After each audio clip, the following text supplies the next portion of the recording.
Boa tarde a todas as pessoas que estão virtualmente presentes aqui nessa sala. Boa tarde também às pessoas que estão nos vendo e nos ouvindo através do nosso canal no YouTube. Nós estamos hoje dando continuidade a mais uma atividade do nosso eixo de pesquisa, Filosofias da Diferença, Tecnocultura e Educação. Eixo esse que é ligado ao programa de pós-graduação em Educação da UFC e que é coordenado pelo professor Silvio Gadelha. O professor Silvio Gadelha não pôde estar presente hoje e, portanto, me pediu para que eu pudesse substituir na apresentação da atividade que a gente vai ter hoje. Então, pessoal, hoje a gente vai contar com a presença da professora Lirian Mascarenhas. Então, desde já gostaria de agradecer também e principalmente a professora Lirian pela generosidade em compartilhar conosco um pouco da pesquisa que desenvolveu na sua tese de doutorado. E como a gente tem por hábito fazer, a gente faz uma breve apresentação de quem é a nossa convidada, né, o nosso convidado no caso de hoje. Então, a professora Lirian Mascarenhas é psicóloga, especialista, mestre e doutora em psicologia pela Universidade de Fortaleza. É também professora da Unicet e militante da luta antimanicomial.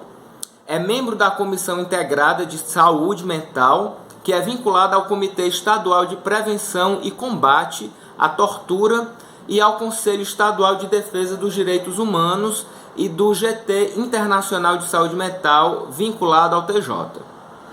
Participa também do Fórum Cearense da Luta Antimanicomial e da Comissão de Direitos Humanos do CRP-11. Lirian Mascarenhas também é membro do nosso eixo de pesquisa, Filosofias da Diferença, Tecnocultura e Educação. Então, ratifico os agradecimentos à professora Lirian e como a gente tem por hábito fazer também, pessoal, a gente faz uma leitura da síntese, do resumo que nos foi dado pela professora Lirian acerca da intervenção que vai fazer hoje junto ao nosso eixo de pesquisa. Então, a apresentação pretende problematizar a utilização da genealogia do poder como metodologia de pesquisa a partir da experiência da pesquisa na escrita da tese intitulada Entre a Loucura e o Crime, a periculosidade em questão no manicômio judiciário Estênio Gomes.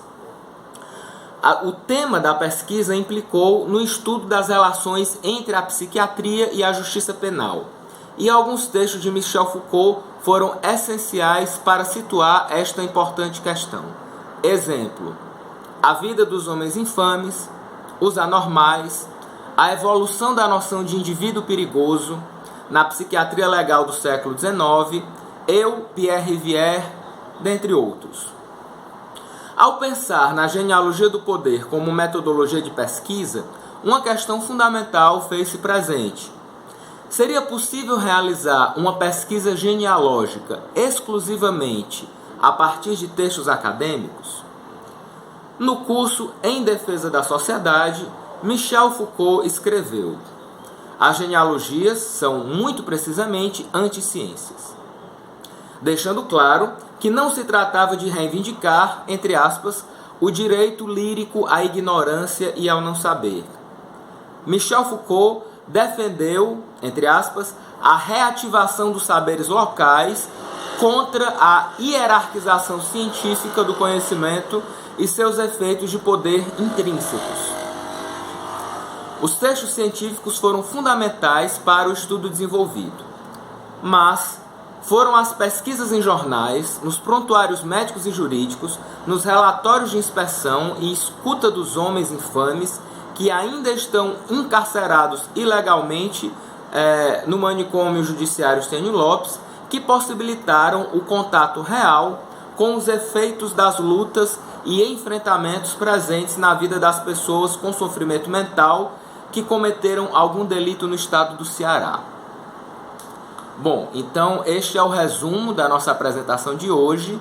Gostaria de agradecer mais uma vez a professora Lirian Mascarenhas e agora a gente passa a palavra para a professora Lirian e solicita, professora Lirian, por gentileza, que a fala possa ser feita de modo que a gente preserve em torno de 40 minutos ao final para o nosso debate, tendo em vista o nosso teto de encerramento às 5 horas da tarde.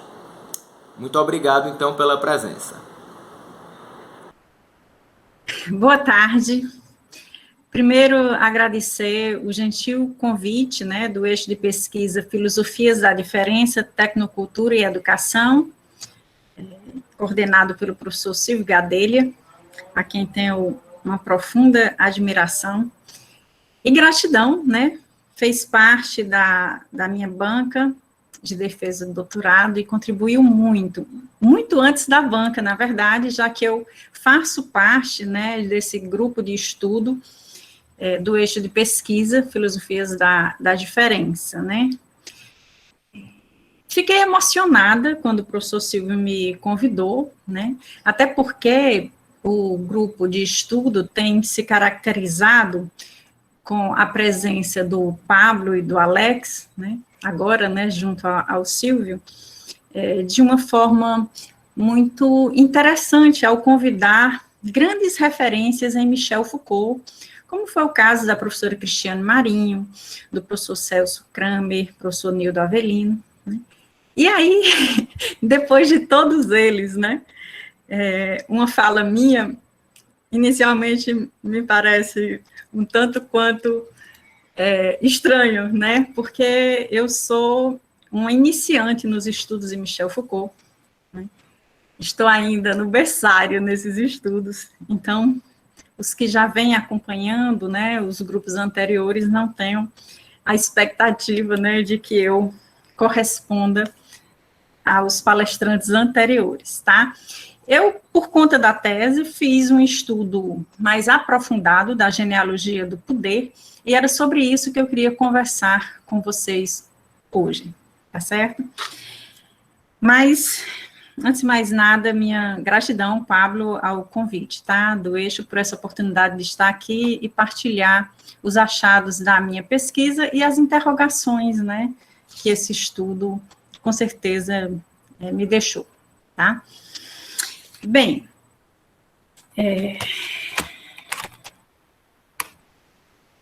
a tese Entre a Loucura e o Crime, a periculosidade em questão no manicômio judiciário Estênio Gomes, por mim defendida no programa de pós-graduação em psicologia da Unifor, com a orientação da professora Clara Virgínia e do professor Leonardo Danziato, possibilitou-me entrar em contato com a realidade do manicômio judiciário cearense, que é o manicômio judiciário Estênio Gomes, tá? A escolha, em 2016, de trabalhar com Estênio Gomes já nasceu com a decisão de ter a genealogia do poder como metodologia de pesquisa, já que as relações de poder entre a psiquiatria e a justiça penal são explícitas nessa instituição híbrida que abriga dois grandes preconceitos sociais, o crime e a loucura. Então, como eu imagino que muitos de vocês não conheçam o manicômio judiciário, eu vou só situar inicialmente que o manicômio judiciário, ele vai abrigar pessoas com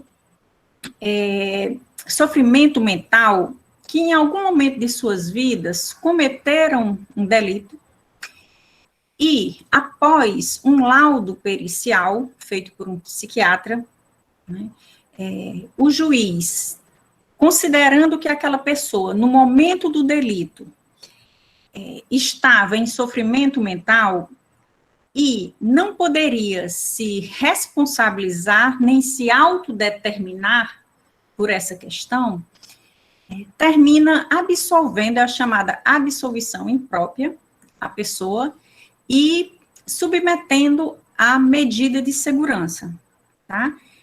Junto com a medida de segurança, há o encaminhamento para tratamento. No caso, aqui no Ceará, no manicômio judiciário Estênio Gomes. Eu digo no caso aqui no Ceará, porque na verdade, o Ceará está bastante atrasado em relação a outros estados que já possuem programas de atenção integral, por exemplo, ao paciente judiciário em Minas Gerais, ao louco infrator em Goiás, aqui ao lado, no Maranhão, também já existe, no Piauí. Enfim, são muitos estados, inclusive no Nordeste, né, que já possibilitam o tratamento de pessoas com sofrimento mental em liberdade, tá? Aqui no estado do Ceará, a gente mantém essa marca de atraso, né, que é diante dessa situação da medida de segurança, que é uma medida de tratamento, lembrando que as pessoas foram absolvidas, com a diferença de que elas não podem ir para casa, porque a medida de segurança implica em tratamento, e aí a pessoa é encaminhada no Ceará para o manicômio judiciário, para cumprir um tempo mínimo, tá? A medida de segurança, ela tem um tempo mínimo de 1 a 3 anos, né? E isso é importante a gente registrar, porque diante de tantos casos de pessoas que passam décadas em manicômios judiciários, é sempre bom lembrar, né, que o prazo inicial dado esteve entre 1 e 3 anos. Findo esse prazo, para esse tempo mínimo, a pessoa tem direito ao chamado exame de cessação de periculosidade, tá? E o fato de um psiquiatra atestar que a pessoa não é mais perigosa para si ou para a sociedade, assim como um relatório social feito por um assistente social, que também deu um parecer favorável, que vai permitir o pedido de desinternação para que essa pessoa saia, né, caso o juiz acate, né, esse pedido de desinternação, né. Então, é só para a gente entender minimamente esse funcionamento aqui no Ceará, que, como eu já falei e ressalto, infelizmente, diante de tantos avanços, né, em tantas áreas como educação, saúde, né, diante dessa pandemia, que bom que nós moramos no estado do Ceará, né, é tão atrasado quando a gente está falando de pessoas com sofrimento mental que cometem algum delito no nosso estado, tá? Mas, enfim, eu estava falando que quando em 2016, né, eu decidi trabalhar com essa temática, né, a professora Clara Virgínia, né, e eu conversamos, né, que a metodologia que mais se enquadraria seria a genealogia do poder. E o primeiro texto que ela me indicou foi A Vida dos Homens Infames, né, um texto de Foucault, desse tempo genealógico dele, né, publicado em 1977, né, e realmente esse texto foi imprescindível para a minha compreensão do tema que eu estava, naquele momento, iniciando, né. Então, pessoal, várias coisas que eu vou trazer aqui para vocês fazem parte da minha tese, tá? Só para vocês se situarem, né? Então, essa proposta, né, da Vida dos Homens Infames, né, do Foucault, era fazer uma antologia de existências, né? Pesquisar historietas de homens infames, que ele chamou de estranhos poemas, né? E a ideia seria, né, desvendar por que se tornou tão importante em nossa sociedade, em um determinado momento, sufocar homens e mulheres infames, né? Isso me chamou muita atenção, né, assim, porque a nossa sociedade mantém essa necessidade, né, de sufocar homens e mulheres considerados infames, né? E aí, naturalmente, a pergunta, né, quem são esses homens? Porque no caso do manicômio judiciário Estênio Gomes, só existem homens lá presos, tá? Mulheres em medida de segurança estão em uma unidade prisional, tá? Não existe um manicômio judiciário para mulheres no Ceará, tá? Ótimo, né? Menos mal. Então, essa pergunta, ela, na verdade, foi respondida por um censo que foi organizado em 2011, né, Foi publicada em 2013, mas foi feito em 2011 em manicômios judiciários do Brasil inteiro, inclusive o Estênio Gomes, né? E assim, o que foi encontrado, né, nesse censo, né, foi uma população, aspas, tá, pessoal? Isso é um texto do censo. Uma população majoritariamente masculina, negra, de baixa escolaridade e com periférica inserção no mundo do trabalho, que não difere da população que a gente vai encontrar nas unidades prisionais, né, no nosso estado e no Brasil, tá? Mas com um detalhe, que em geral cometeu infração penal contra uma pessoa de sua rede familiar, no caso das pessoas em manicômio judiciário, tá? Essa realidade não foi diferente da encontrada no Estênio Gomes, né? Então, assim,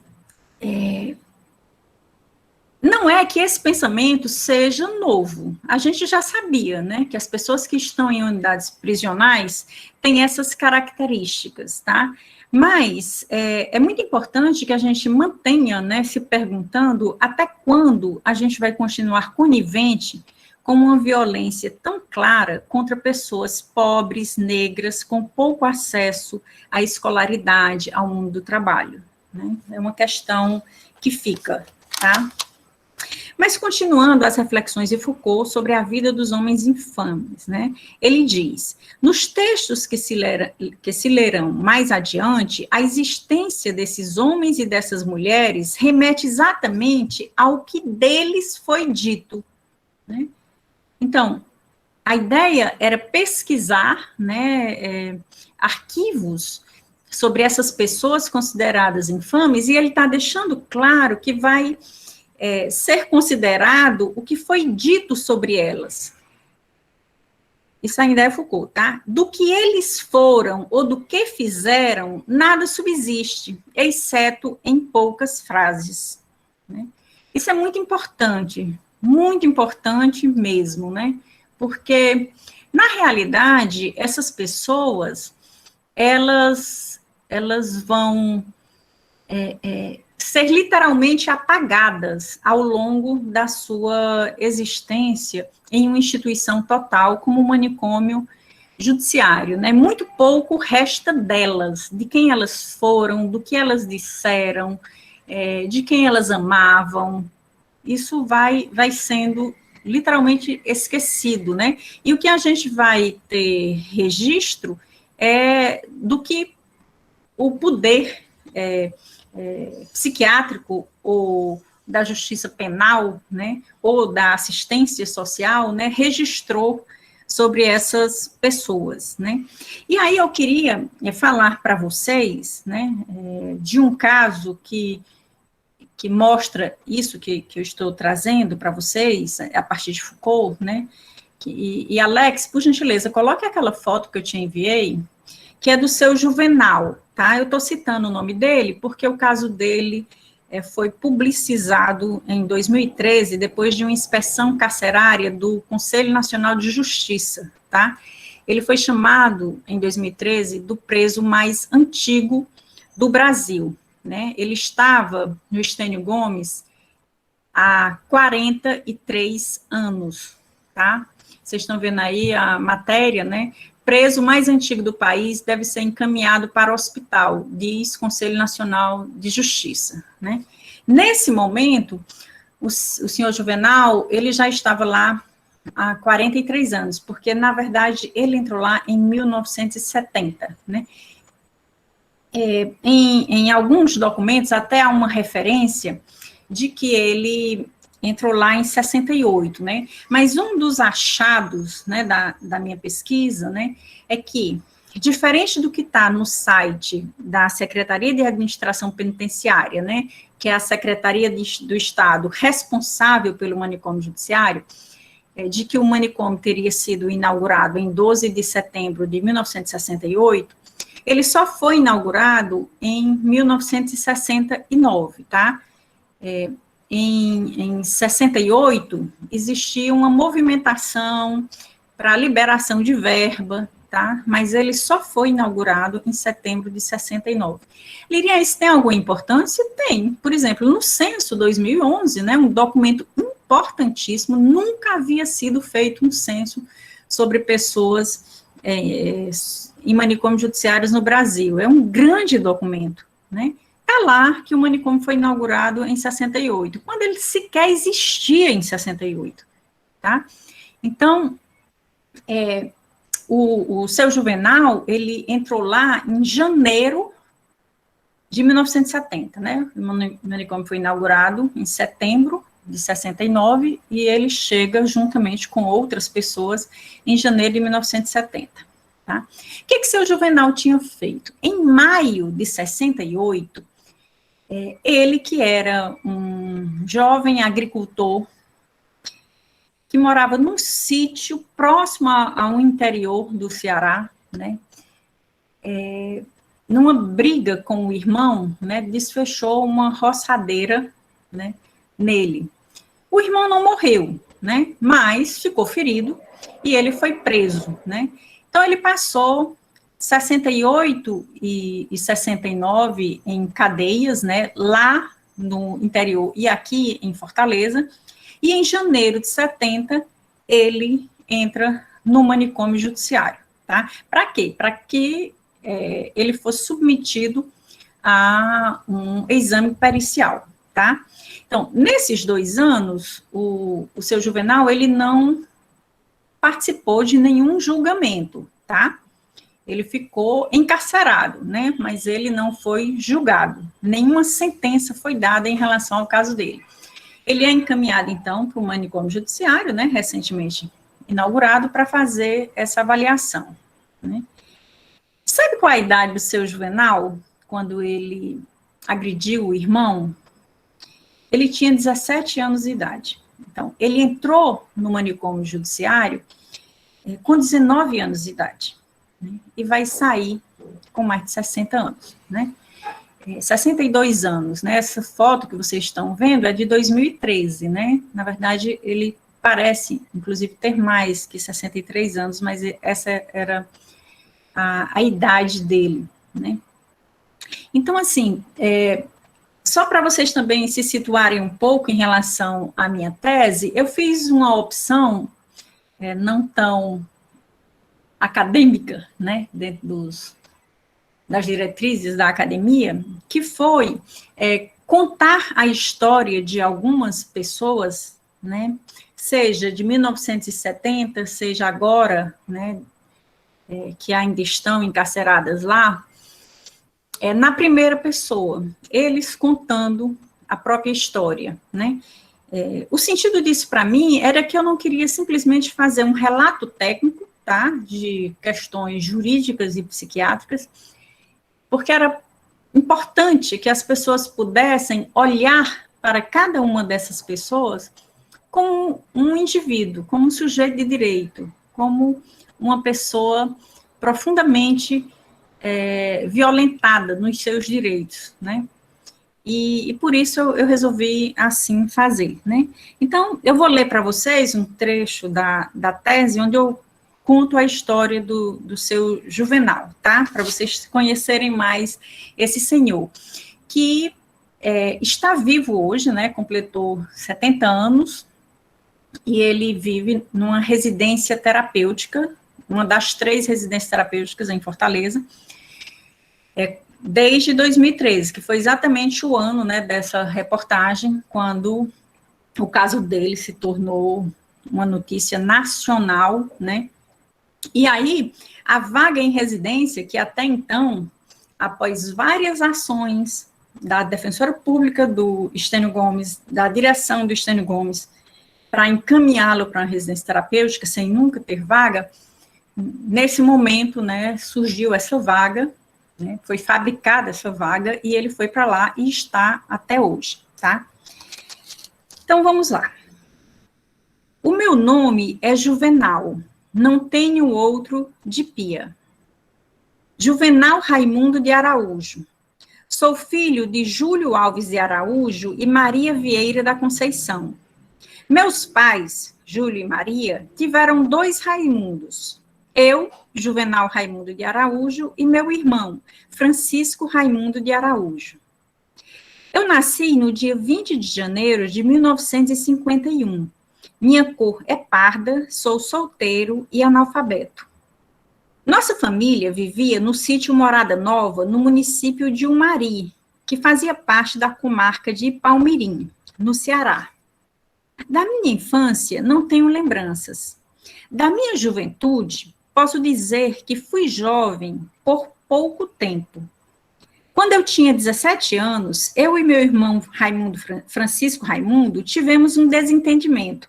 E alguns dias depois, em 29 de maio de 1968, no sítio onde a gente morava, eu desfechei, utilizando uma roçadeira, violentos ferimentos nele.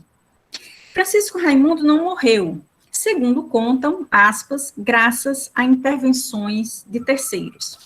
Pessoal, lembrando que, assim, os dados que constam aqui foram todos retirados, tá, dos arquivos jurídicos e médicos dele, tá, que eu tive acesso no manicômio judiciário, tá? Então, esses dados eu coloquei em itálico, né, para diferenciar das partes do texto que eu acrescentei para compor a história, tá? Posso dizer que o dia 29 de maio de 1968 foi um divisor de águas na minha vida.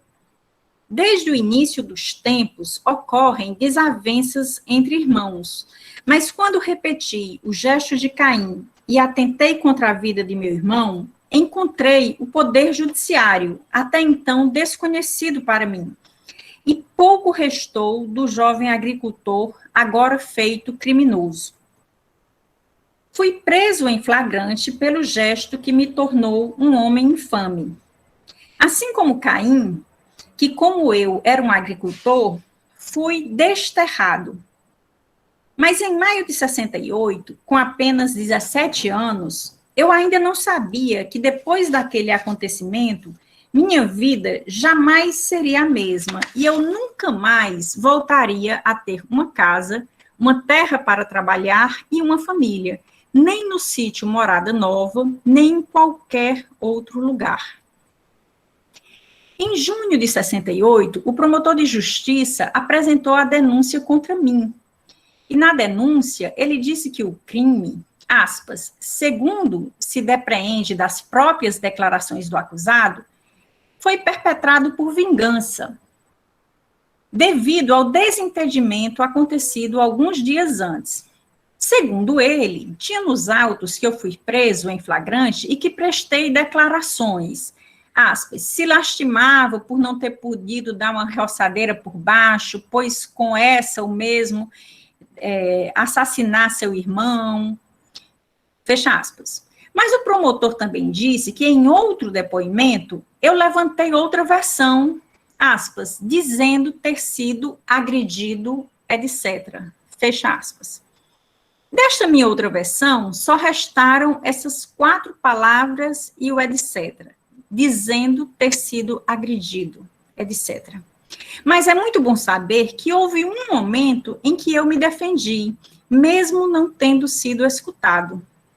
Essas poucas falas a que o promotor de justiça se refere são importantes na minha história, porque mesmo sendo como ele interpretou o que eu tenha dito, são raras, vamos voltar aqui ao texto do Foucault, né?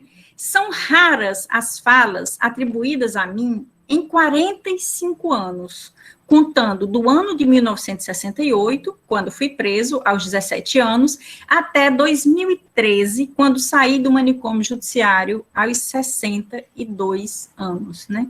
Exatamente o que Foucault tinha colocado antes, né, na vida dos homens infames, né? A gente vai saber sobre o que falaram sobre essas pessoas, porque deles, da vida deles, de quem eles eram e são, a gente vai ter pouquíssimo acesso, né?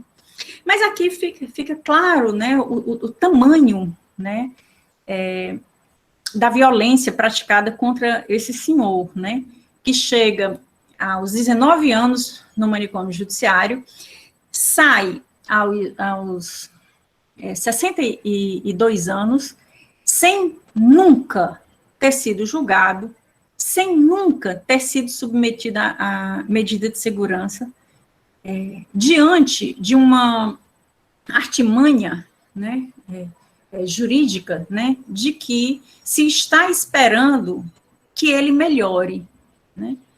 Então, esse caso, né, merece realmente ser lido com muita atenção, né, porque é impossível existir uma afronta maior a direitos humanos do que a situação desse senhor, né. Vocês me viram dizer no início, né, que as pessoas são encaminhadas para o manicômio quando submetidas à medida de segurança, né, para, teoricamente, serem tratadas, né. No caso dele, ele ficou lá por 43 anos, e, sim, o primeiro exame pericial demorou 6 anos para ser realizado, né, tem essa conjuntura.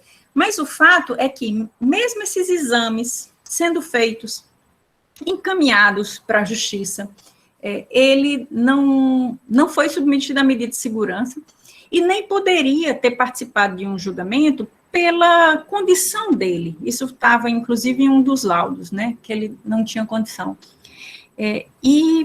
Então, a justiça, né, colocou o caso dele como em suspensão, né? Isso é uma coisa muito séria, né? Porque esse senhor passa 43 anos, né, em uma instituição como um manicômio judiciário, sem ter sequer uma sentença sobre o caso dele. E justiça seja feita à Defensoria Pública do Manicômio Judiciário, tá? Porque a doutora Regina, que nessa época, né, boa parte, né, dessa época era defensora lá, inúmeras vezes encaminhou ofícios pedindo uma definição jurídica para a situação dele, né, inclusive solicitando a medida de segurança, e isso não foi feita. Não foi feito, né, até que num determinado momento, né, ele vai receber um alvará de soltura, porque já com 20 anos lá dentro, né, não haveria sentido na sua permanência. Mas isso não vai possibilitar que ele saia, não, tá? Ele ainda vai continuar muitos anos lá, até o CNJ chegar e publicizar o caso dele, né? Bem, mas assim, continuando, né, numa versão do seu Juvenal. Para vocês entenderem melhor, passei 2 anos preso em cadeias do interior e de Fortaleza, e 43 anos preso no manicômio judiciário Estênio Gomes. 45 anos de prisão. Dizem que não existe prisão perpétua no Brasil, mas tenho a impressão de que se o Conselho Nacional de Justiça não tivesse feito uma inspeção carcerária em 2013, que tornou meu caso conhecido no Brasil, eu ainda estaria lá no manicômio e não sairia até a minha morte. Mas não quero colocar o carro na frente dos bois. A minha história é longa e cheia de lutas e enfrentamentos, principalmente entre os doutores da justiça penal, né? Então, outra questão relevante em relação ao caso dele, né, não sei se vocês se perguntaram, e a família, né? Ele tinha um pai, uma mãe e um irmão, né? Nesses 45 anos, né, de arquivos jurídicos ou psiquiátricos ou da assistência social sobre ele, tem uma referência ao pai, que é na defesa prévia, né, quando o defensor diz que, de acordo com o pai dele, ele já sofria das faculdades mentais na infância, e é por isso que ele pede um exame pericial, no caso, o defensor, né?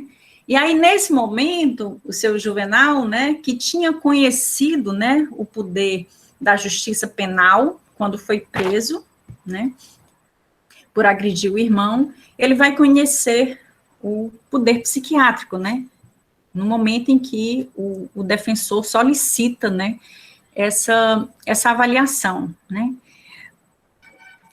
Mas, como eu disse para vocês, esse exame só vai ser realizado, né, lá no manicômio judiciário, em 1976, né? Ele entrou em 1970, mas o exame foi realizado em 76, né?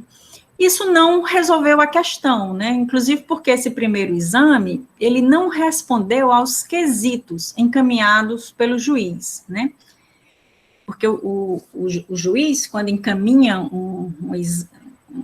uma pessoa, né, para ser submetida a um exame, né, ele encaminha perguntas. E são perguntas que são fundamentais para uma decisão posterior, né? Perguntas como, né, exatamente se no momento do delito, né, a pessoa sofria de uma doença mental, né, de um transtorno mental, se esse transtorno é anterior ao delito ou posterior, né, se a pessoa podia se responsabilizar, né, e se autodeterminar no momento do delito, né. Por que essas perguntas estão sempre presentes, né? Porque, exatamente, para que a medida de segurança seja aplicada, é preciso que essa pessoa receba a absolvição imprópria, né? É preciso que essa pessoa seja considerada sem condições de ser responsabilizada por aquele delito, né? Então, é por isso que isso tem que estar claro. Seja porque essas questões não foram encaminhadas, tá? Quando ele chegou lá em janeiro de 70, ou porque foram encaminhadas, mas não foram respondidas nesse primeiro laudo, né? O fato é que a gente vai ter mais um longo tempo até que novas ações aconteçam no caso dele, e aí com novas solicitações de laudos, que é outra questão, né, muito interessante se observar em vários desses processos, né. Então, por exemplo, a defensora pública do manicômio, né, solicita ao juiz da cidade do interior uma posição, isso dando a referência de um laudo já encaminhado, e aí o juiz pede um outro laudo, né, e nessa brincadeira muito tempo vai se passando, né. Mas, assim, eu quero, na verdade, registrar aqui, né, nesse momento, que da família, né, desse senhor, tem apenas o registro dessa colocação do pai, né, ainda em 68, que desde criança ele sofria das faculdades mentais, né. Essa família não vai ser mais colocada em nenhum dos arquivos sobre ele. Muitos anos se passam até que seja solicitado uma busca, né, de sua família, e a família já não estava mais lá nesse sítio, né. Então, esse homem, né, ele está em uma situação clara de abandono ao longo desses anos em que ele esteve lá no Estênio Gomes, né, porque não existe registro da família procurando por ele, assim como não tem registro também, por exemplo, né, da assistência social do manicômio buscando a família dele, né, o que traduz, né, esse sentido de abandono geral, né, em que ele se encontrava. Então, nesse momento, né, que o defensor solicita essa perícia, né, ele, como eu já disse, né, vai encontrar o poder psiquiátrico, né, ele agora já não seria mais apenas um criminoso, né, mas um louco criminoso, né. Então, ainda no texto A Vida dos Homens Infames, né, Foucault, ele vai pesquisar, né, documentos, livros, petições ao rei, arquivos de polícia, cartas régias com ordens de prisão, arquivos de internação entre 1660 e 1760, né. E para isso, para desenvolver esse estudo, ele estabelece algumas regras, né, que para mim foram importantíssimas, né, como norte, né, de pesquisa, né. Ele diz assim: pesquisou homens com uma existência real, que viveram em determinada época e lugar com suas dores, raivas, ciúmes e maldades, né? Então, isso para mim é muito significativo, tá? Ele não está aqui se propondo a um estudo sobre, ele queria estudar pessoas reais, né? Era muito importante que se estivesse falando de pessoas com uma existência concreta, né? E isso foi uma decisão tomada por mim também, né? Que na minha pesquisa eu estaria tratando de pessoas reais, como esse caso, né, do senhor Juvenal, né? Um homem real, tem uma existência real. Se isso não nos abalar, sabe? Falar de uma existência real, eu não sei mais o que é possível abalar, né? Eu considero que o que tem de melhor na minha tese, inclusive, são essas histórias reais, tá? A história dessas pessoas, né, que são retratadas, seja do senhor Juvenal, que ele entrou lá no início do manicômio, em 1970, seja as histórias que eu relatei de pessoas que permanecem lá no Estênio Gomes, com uma particularidade que são casos de pessoas desinternadas, né? Pessoas que já deveriam ter saído de lá, que a psiquiatria e a justiça já liberaram assistência social para que elas saíssem de lá, mas que permanecem no Estênio Gomes porque o estado do Ceará, e aí eu estou falando do governo do estado, da prefeitura de Fortaleza, e de todos nós, né, assim, nós não temos locais para receber pessoas que estão em situação de abandono familiar e social, né? Mesmo sendo um direito delas sair de lá, né? Agora mesmo, esses dias, um senhor, né, que também entrou, um menino, né, no Estênio Gomes, hoje está com 48 anos, conseguiu sair do Estênio Gomes para uma residência terapêutica. Ele estava há 26 anos desinternado. Eu estou dizendo para vocês que esse homem deveria ter saído do Estênio Gomes há 26 anos atrás, tá? E ele continuava lá. E não pensem que ele estava lá porque o manicômio judiciário queria manter ele lá. Não, pessoal.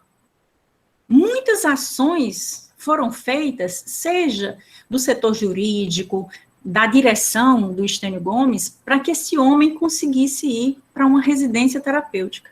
Existe, no arquivo desse senhor, que eu estou falando, né, que saiu agora para uma residência terapêutica, muitos ofícios solicitando esse encaminhamento dele. Existe determinação judicial para a ida dele para uma residência terapêutica. Nada disso foi suficiente para que ele saísse de lá. O argumento sempre o mesmo, né, de que não existe vaga em residência terapêutica, né? O fato é que Fortaleza tem 3 residências terapêuticas, né? As últimas 2 gestões não investiram nada em residência terapêutica. Eu digo não investiram nada porque continuam as 3 residências terapêuticas deixadas na gestão da prefeita Luiziane Litz, tá certo? Quando foi realmente montada a rede de saúde mental de Fortaleza, né? A Luiziane recebeu Fortaleza com 3 centros de atenção psicossocial, entregou com 14, né? Agora, recentemente, foi inaugurado mais um, temos 15, né? Mas residência terapêutica permanece em 3. Acontece, pessoal, que nós temos muitas pessoas em situação de moradia em hospitais psiquiátricos, fora as pessoas no manicômio judiciário, né? E aí o grande argumento, né, utilizado pela prefeitura é que a prefeitura não consegue alugar um imóvel para que a próxima residência terapêutica seja inaugurada, né? Eu fico imaginando se fosse alguém da família, de algum dos gestores, né, da prefeitura, que estivesse há 26 anos aguardando um lugar para ir, se o argumento de que não temos como alugar um imóvel para colocar uma residência terapêutica seria legítimo, né? Mas o fato é que um desses grupos que eu faço parte, né, que é o Grupo de Trabalho Interinstitucional de Saúde Mental, que é presidido pela doutora Luciana Teixeira, né, do Tribunal de Justiça, numa dessas últimas reuniões, né, quando a gente estava tratando sobre o caso dele, né, a doutora Luciana, né, solicitou, porque ele teria uma vaga garantida na próxima residência terapêutica, né, e a doutora Luciana solicitou, né, que a Prefeitura de Fortaleza considerasse a inclusão dele numa dessas 3 residências diante da excepcionalidade do caso. 26 anos aguardando para sair do manicômio judiciário. O caso desse senhor, no mês de maio, né, por conta do dia da luta antimanicomial, 18 de maio, foi feita uma reportagem no Diário Nordeste e se enfatizou que ele estava há 17 anos desinternado. Mas essa informação não procede, tá? Porque o caso desse senhor é que, além de estar há 26 anos desinternado, ele estava há 17 anos com a pena extinta. Quer dizer, sem mais nenhum vínculo com a justiça, tá? Porque quando as pessoas são desinternadas e saem do manicômio judiciário, elas ficam ainda 1 ano vinculadas à justiça, porque caso aconteça algum problema nesse ano, elas podem retornar para o manicômio, né? Esse senhor tem um caso tão extraordinário, né, que há 17 anos atrás, ele não tinha saído do manicômio, mas era uma situação tão gritante, a quantidade de tempo que ele estava desinternado, que a pena dele foi extinta, né? Então, literalmente, ele estava há 26 anos ilegalmente no manicômio judiciário. Mesmo as pessoas do manicômio fazendo o possível para que ele saísse. Mas a diretora do manicômio, a defensora pública do manicômio, a psicóloga, a assistente social, não tem poder para transportar uma pessoa que está lá para uma residência terapêutica. É preciso que haja vaga. Por isso que esse assunto das residências terapêuticas são tão importantes, tá? Eles são vitais, porque a gente está falando da vida de pessoas, né? Então, como o seu Juvenal, né, passou 43 anos lá, assim, esse senhor que eu estou falando, né, passou 26 anos ilegalmente lá. E nós, sociedade, e o governo do estado do Ceará, e a Prefeitura Municipal de Fortaleza, estamos aqui, como se isso fosse algo natural, e não é, tá? Isso é uma violência, né? Por isso que eu retomo sempre essa pergunta, né? Até quando a gente vai continuar conivente com tudo isso, né? Então, no tópico, onde eu falei, né, sobre histórias de vidas infames, onde eu faço o relato desses casos, né, eu iniciei com uma citação de Pedagogia do Oprimido, do Paulo Freire, quando ele fala assim: aos esfarrapados do mundo, e aos que neles se descobrem, e assim descobrindo-se, com eles sofrem, mas, sobretudo, com eles lutam, né?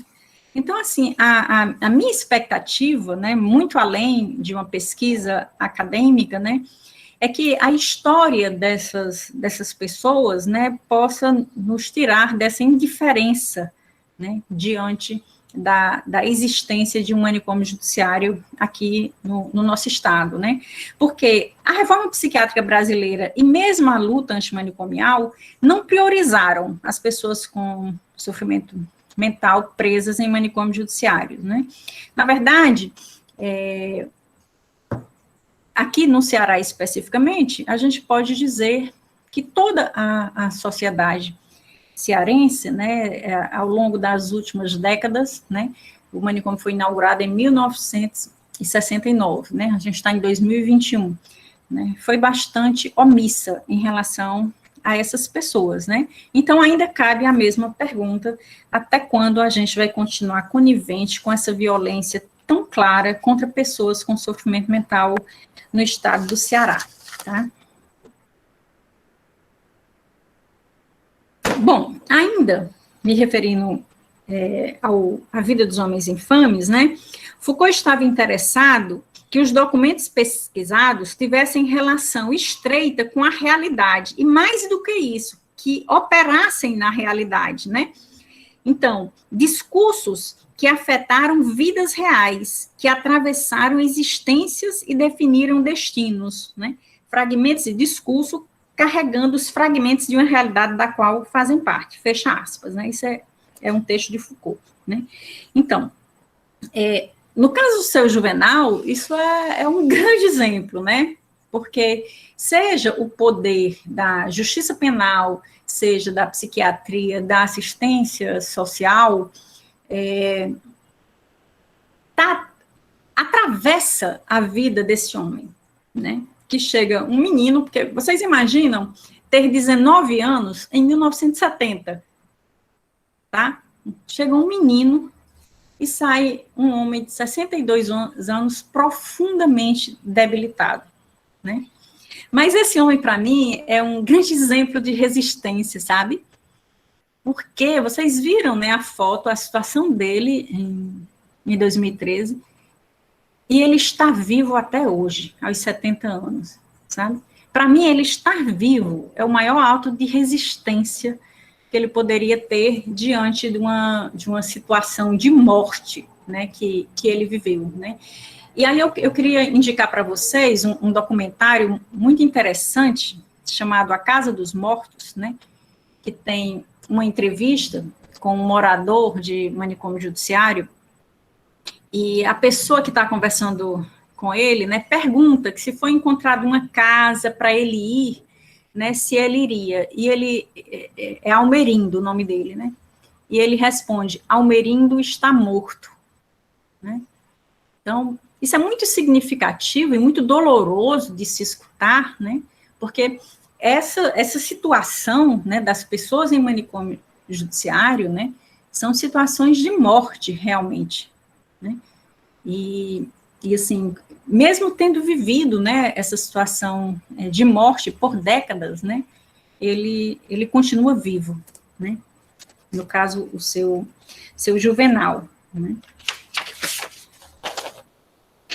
Enfim, mas eu queria também chamar a atenção de vocês, né, que muito cedo, né, quando é feito, no caso dele, né, o parecer psiquiátrico, né, já foi colocado que o prognóstico dele era sombrio, né, um prognóstico sombrio, né.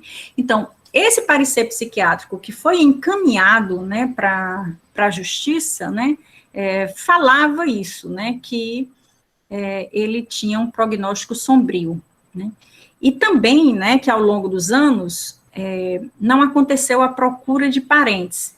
E aí, num parecer médico está escrito, o que nos dá incertezas quanto à integração do paciente, né? Quer dizer, para que a pessoa saia, é preciso que haja uma família para acolher. Se nessa equação profundamente injusta, né, não existe a família, a pessoa permanece lá. Isso foi presente no caso do seu Juvenal e tem sido presente por muitas décadas, né? Quer dizer, o Estado não se responsabiliza pelas pessoas, né? Se elas não têm família, elas permanecem, mesmo que ilegalmente, no manicômio judiciário. E isso é muito grave.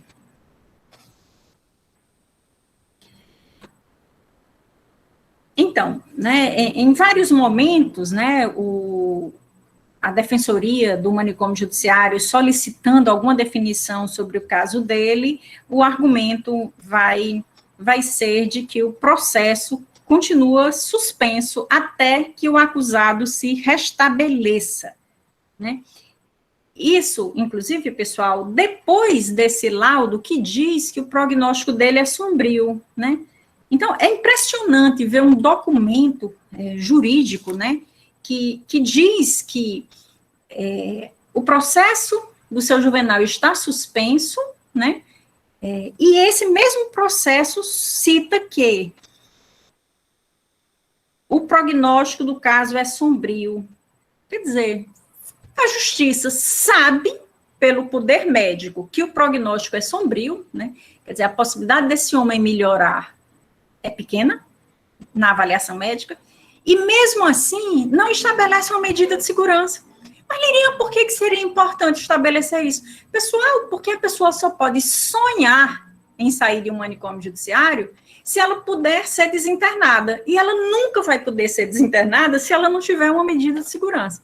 Na verdade, ele nem deveria estar lá, entende? Mas se a gente tem que lidar hoje, né, em 2021, com essa questão objetiva dos trâmites, né, jurídicos, ele não teria como sair de lá se ele não tivesse com medida de segurança, né? Então, está dito pelo saber psiquiátrico, né, que o caso dele, né, é bastante complicado, né? Mas essa medida de segurança não é estabelecida e a justiça define que vai esperar ele melhorar, tá? Para esse processo continuar, né? Então, essa questão da suspensão, sabe, do processo é algo muito grave, né? Isso é uma violação de direitos muito reveladora, né, de como nós funcionamos em relação a essas pessoas, né, que, como foi diagnosticado lá em 2011, né, são pessoas pobres, são pessoas que não têm acesso, né, a direitos básicos, né, no nosso Estado, né. Então, assim, mas voltando para o texto do Foucault, né, bem objetivamente, no caso dele, os discursos médicos e jurídicos afetaram sua vida real, né, atravessaram sua existência e definiram seu destino, né.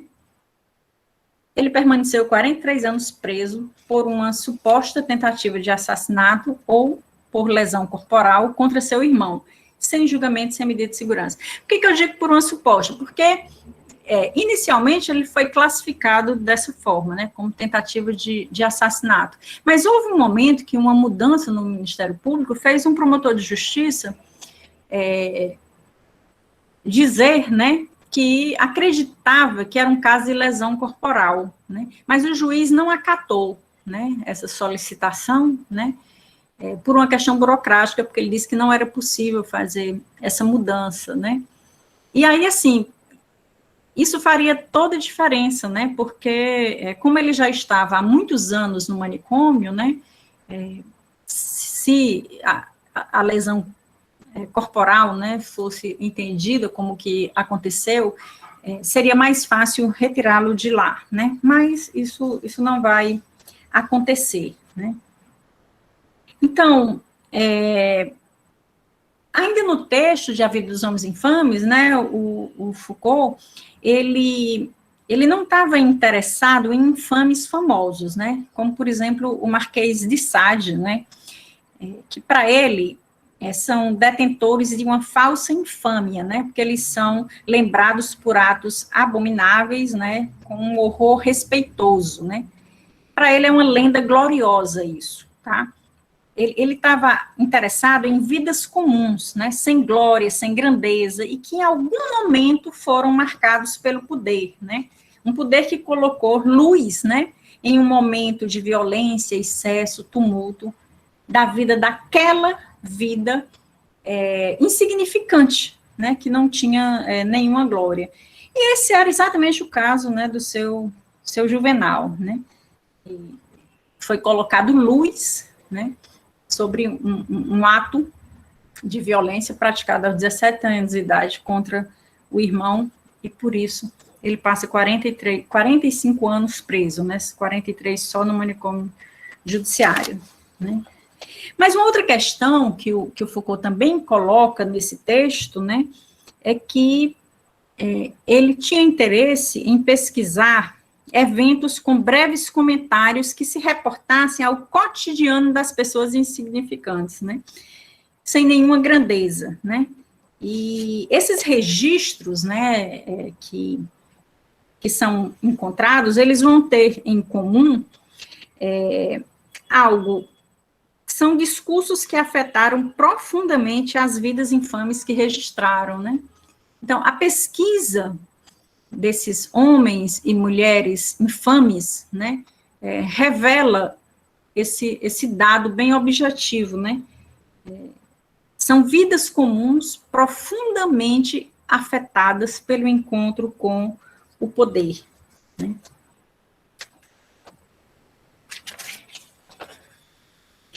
Bom, para terminar minha fala em relação a esse texto que eu acho extraordinário, né, A Vida dos Homens Infames, né, o Foucault vai dizer, né, que do encontro dos homens infames com o poder surge aspas, um certo efeito misto de beleza e terror, né, e essa vai ser a última regra, né, que ele está relacionando, né, para essa pesquisa, né, sobre homens e mulheres infames, né.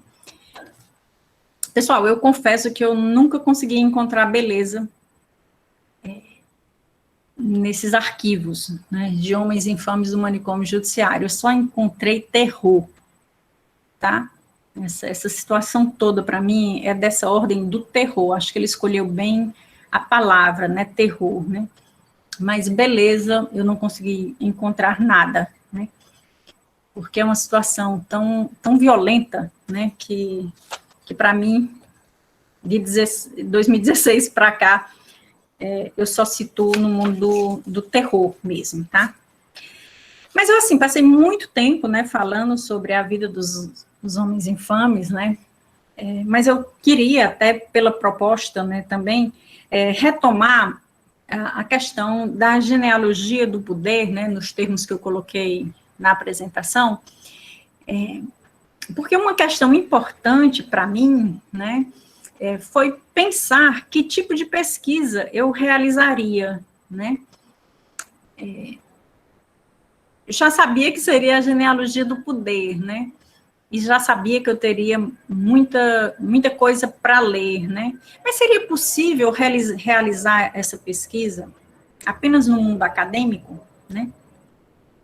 E essa pergunta para mim tem um sentido porque eu vi muitos trabalhos, né, muitas teses, utilizando a genealogia do poder, né, a partir de uma pesquisa acadêmica, né, e eu fiquei com essa questão, né, mas assim, na experiência da minha pesquisa, tá, eu concluí que era, sim, muito importante estar no manicômio judiciário, né, e isso um pouco voltando até a um momento anterior à Vida dos Homens Infames, que é de 77, quando Foucault, no início mesmo, né, dos anos 70, né, vai participar, né, do grupo de informação sobre as prisões, né, e tem uma coisa colocada, né, que eu acho muito significativa, né,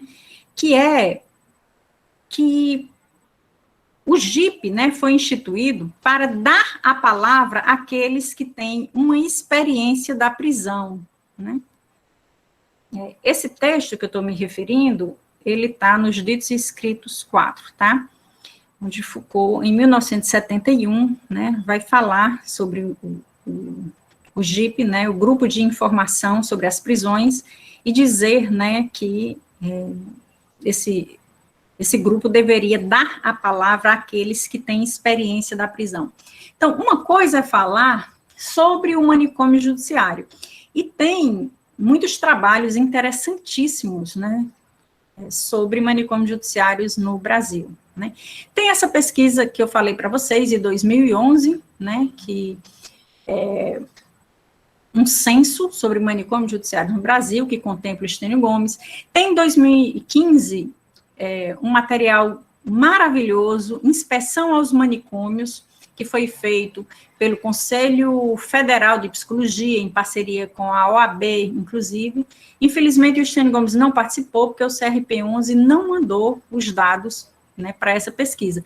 Porque o Conselho Federal, né, trabalhou, obviamente, com os conselhos regionais, para conseguir os dados sobre esses manicômios, né, e aqui no Ceará nós não enviamos, né, então não temos esse registro, né. Mas são muitos trabalhos, né, que hoje existem, né, relacionados a essa temática do manicômio, né.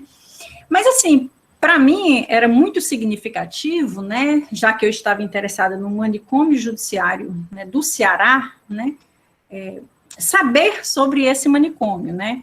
E, além de não existirem pesquisas sobre ele, né, o que eu vou encontrar, né, quando eu chego ao manicômio, é uma ausência de materiais específicos sobre o manicômio, né.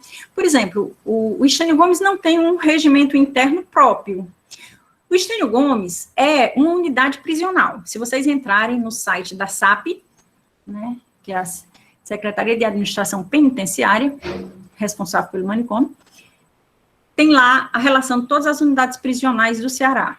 Uma delas é o manicômio judiciário Estênio Gomes, chamado de Instituto Psiquiátrico, né? Governador Estênio Gomes. Então, o manicômio vai seguir as diretrizes que as demais unidades prisionais do Ceará seguem, tá? Então, institucionalmente, existiam pouquíssimos documentos sobre o manicômio, né? A riqueza, né, que eu vou encontrar, né, são exatamente os documentos jurídicos e médicos desses casos, inclusive do início do manicômio, né, em 1970, né. Então, esse material, né, foi fundamental para que a pesquisa pudesse acontecer, até para eu entender essa lógica através dessas décadas, tá? Sim, Larissa, o trabalho do Sérgio Carrara é fundamental também, né, é um clássico para a gente estudar esse tema, né, crime e loucura, né? Mas, enfim, lá no manicômio, né, estudando esses processos, né, jurídicos e médicos, né, eu pude entrar em contato, né, com a vida dessas pessoas, né, naquela perspectiva que Foucault colocou antes, né, do que foi dito ou registrado sobre essas pessoas. Mas um diferencial, né, significativo é que eu incluí, a partir até de uma sugestão na qualificação do Haroldo Caetano, né, que é um promotor de justiça, que instituiu o Programa de Atenção Integral ao Louco Infrator em Goiás, inclusive ganhou o Prêmio Inovário, né, por esse programa. Né, Goiás não tem um manicômio judiciário, né, as pessoas submetidas à medida de segurança são encaminhadas para o PAILI, né, que é esse programa. Eu estive em setembro de 2019 lá, né, é uma experiência realmente inesquecível, né, você está dentro do manicômio judiciário Estênio Gomes e, de repente, está dentro de um programa que existe, que em Goiânia, né, mas atende a pessoas de todo o estado, né, que acompanha, né, essas pessoas submetidas à medida de segurança a partir de um viés de tratamento em liberdade, né, considerando que a liberdade é terapêutica. Não quer dizer que, se em um determinado momento uma pessoa necessite de uma internação, ela não vai ser internada. Jamais um manicômio judiciário, impossível, porque não existe manicômio judiciário lá em Goiás, tá? E ela vai ser internada em um hospital vinculado ao SUS, tá? Então, o PAILI está inserido dentro da Secretaria de Saúde do Estado, né? E essa pessoa vai ser acompanhada pela rede SUS, pela rede SUAS, vai estar inserida em um CAPS, sabe, pessoal, é outro mundo, né? Se precisar, ela vai se internar em um hospital, vinculada ao SUS, mas não indefinidamente. Os profissionais que são psiquiatra, psicólogo, assistente social, advogado, enfermeiro, né, do PAILI, vão estar atentos a essa pessoa para acompanhar esse fluxo. Então, esse caso, que acabou de ser encaminhado para a residência terapêutica, passou 26 anos no manicômio judiciário, apesar de todo o esforço dos profissionais de lá para que ele saísse, né, jamais aconteceria lá, porque existe um acompanhamento dessas pessoas, né? Então, é uma situação muito diversa, né, da nossa, né? Mas, enfim, né, eu tinha, né, essa meta, né, de poder contemplar, né, seja as pessoas que entraram lá, né, no início do manicômio, mas também um grupo de pessoas chamadas desinternadas, né, que já estavam liberadas pela psiquiatria e pela justiça, né, pela assistência social, para saírem de lá, mas que continuavam lá, né, e eu aprendi muito, porque aí não foi só ler, né, os arquivos, eu pude estar com essas pessoas, né, eu pude conviver com essas pessoas, e esse aprendizado, para mim, é o que eu levo de mais rico, né, dessa trajetória do doutorado, né. Então, ainda, né, me referindo ao grupo de informações sobre as prisões, né, o Foucault vai dizer, né, que é muito importante ter contato com médicos, advogados, jornalistas, psicólogos, magistrados, assistentes sociais que vivenciam, né, a prisão, né, para saber fazer o que é a prisão, né. Ele diz que é muito significativo a gente saber quem entra na prisão, como entra, por que entra, o que se passa lá, o que é a vida dos prisioneiros, do pessoal de vigilância, o que são os prédios, a alimentação, a higiene, como funciona o regulamento interno. No caso do Estênio Gomes, é o regulamento das unidades prisionais. O fato daquelas pessoas terem sido encaminhadas para tratamento e não para cumprirem pena, e eu queria muito que isso ficasse bem claro aqui, tá? As pessoas que estão submetidas à medida de segurança, elas não foram condenadas, então elas não estão cumprindo pena, apesar de estarem numa unidade prisional, que é o Estênio Gomes, né?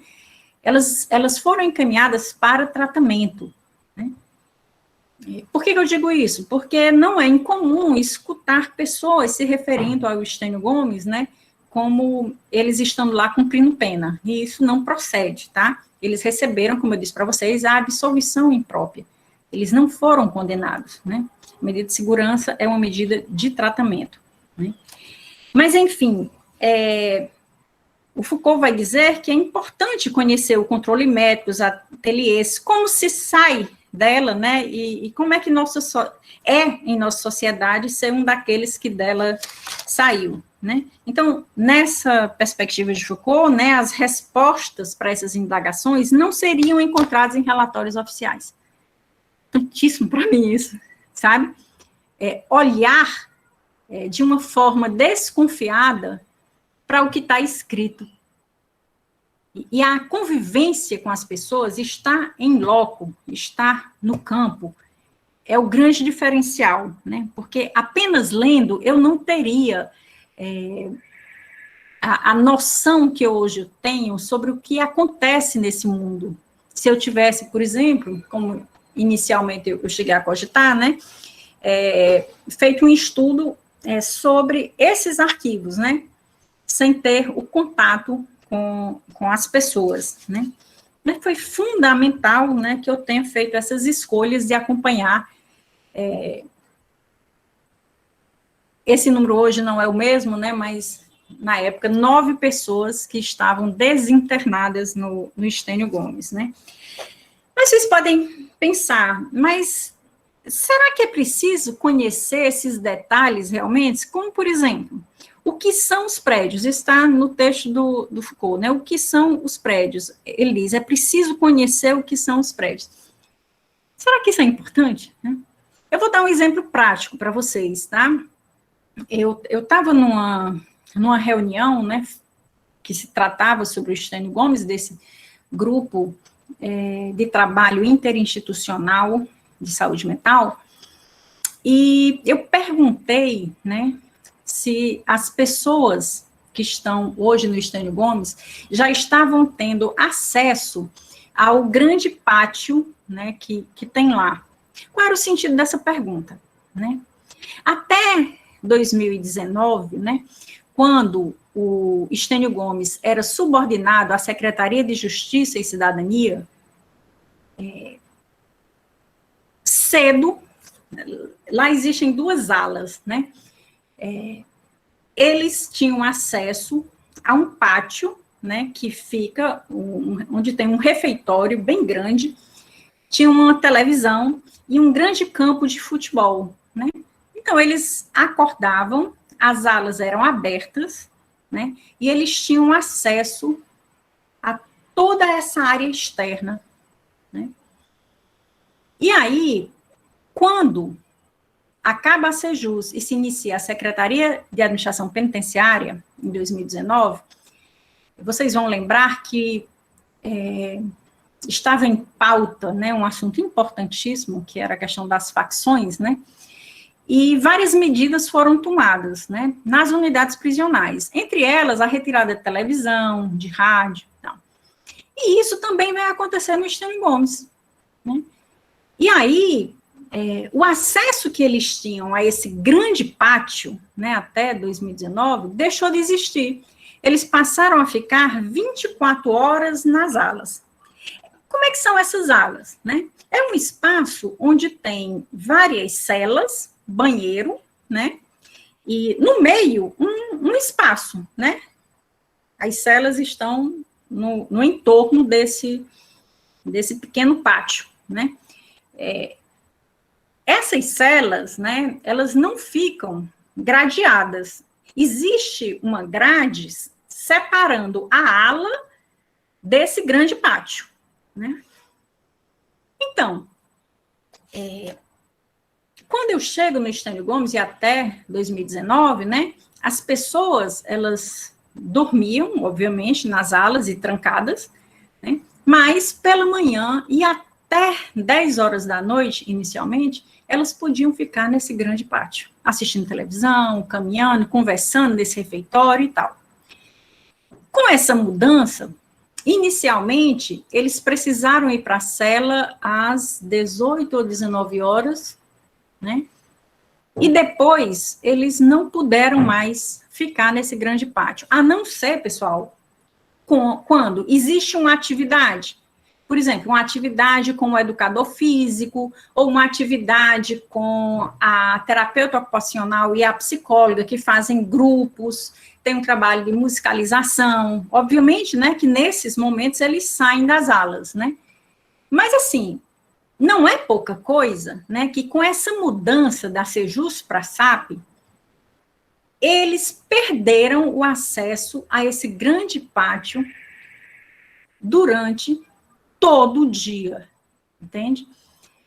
E aí eu estava fazendo essa pergunta, né, porque tinha havido uma determinação de que as pessoas em medida de segurança pudessem ir para esse grande pátio, né? Por que eu digo as pessoas em medida de segurança? Porque existiam muitas pessoas no Estênio Gomes fazendo tratamento, porque estavam numa unidade prisional e tiveram algum problema, né, considerado vinculado a um transtorno mental, e aí essa pessoa é encaminhada para o Estênio Gomes para se tratar, ou então para fazer exame pericial. Na verdade, existia um número menor de pessoas em medida de segurança e uma grande parte nessa situação. Então, foi determinado que as pessoas em medida de segurança tivessem acesso novamente a esse pátio grande. Daí a minha pergunta. Acontece que uma das pessoas que estava na reunião, que tinha estado no Estênio Gomes recentemente, disse que sim, que as pessoas estavam tendo acesso. Eu fiquei tão feliz, sabe? Porque, poxa vida, era muito importante isso, né? Que eles conseguissem, estão no manicômio judiciário de Estênio Gomes, mas pelo menos ao longo do dia, podendo transitar, né, nesse grande pátio. Eu fiquei muito feliz. Mas, voltando aqui, né, para os prédios, né, eu perguntei, né, eles estão tendo acesso ao pátio onde tem o refeitório. Aí ela disse assim, quando eu subi para vê-los, eles estavam no pátio. Então, como eu tinha a minha experiência no manicômio, eu sabia do que ela estava falando. Porque essas alas, elas têm esse mini pátio, né? Cada uma das duas alas. Né? Mas isso não tem nada a ver com esse pátio grande, que é um espaço imenso, onde tem essa quadra, onde tem esse refeitório, onde tinha televisão, né? Quer dizer, é preciso a gente conhecer para a gente saber do que é que se está falando. Na verdade, não. As pessoas continuam trancadas nas alas, tá? Elas continuam sem acesso livre, como elas tinham até 2019 a esse grande pátio, tá? Agora, em cada ala dessa, tem um mini pátio? Tem, mas são duas coisas diferentes, tá? Se eu não conhecesse essa estrutura do prédio, eu não saberia que, na verdade, essas pessoas não estão tendo acesso, né, ao grande pátio, apesar da determinação judicial de que as pessoas em medida de segurança tivessem, tá certo? Lirian, quer dizer que as pessoas ficam 100% do tempo lá? Eu já fiz a ressalva para vocês, tá? Existem atividades que são realizadas, né? Como essa de educação física, o grupo de terapia ocupacional. As pessoas saem para essas atividades, tá? Mas elas não têm mais livre acesso a esse grande pátio, tá? Lirian, qual é a importância disso? A importância do manicômio judiciário Estênio Gomes ser um local onde as pessoas são encaminhadas para tratamento e elas estarem sendo vistas como condenados, porque essa regra valeu para todas as unidades prisionais. Então, foi retirada a televisão de todas as unidades prisionais. O manicômio judiciário é uma unidade prisional? É, mas ela não abriga pessoas condenadas. Então, é a mesma lógica, né? No Ceará é a mesma lógica, né? Então, imaginem que as pessoas, elas perderam qualquer contato com o mundo externo, né? Porque escutar rádio, tem muitas pessoas do interior lá, né? Então, escutar rádio é uma rotina das pessoas que vivem no interior, né? Assistir televisão, básico do básico, mas isso foi retirado delas, como foi retirado de todas as unidades prisionais. Mas volto a dizer, existe uma diferença. As pessoas que estão lá em medida de segurança, elas foram absolvidas e elas foram encaminhadas para tratamento. Como é que elas podem ser tratadas como pessoas condenadas? Como é que o mesmo critério pode valer para todos, né? Então, é uma questão que eu acho importante, né, para a gente pensar o que o Foucault está dizendo aqui, né, sobre a importância da gente conhecer. E isso tem tudo a ver, pessoal, com a ideia de micropoderes, sabe? Tem muitas coisas nas entrelinhas, e a gente precisa conhecer esses micropoderes para entender essas mudanças que estão acontecendo e que muitas vezes significam, né, uma grande violação de direitos, né?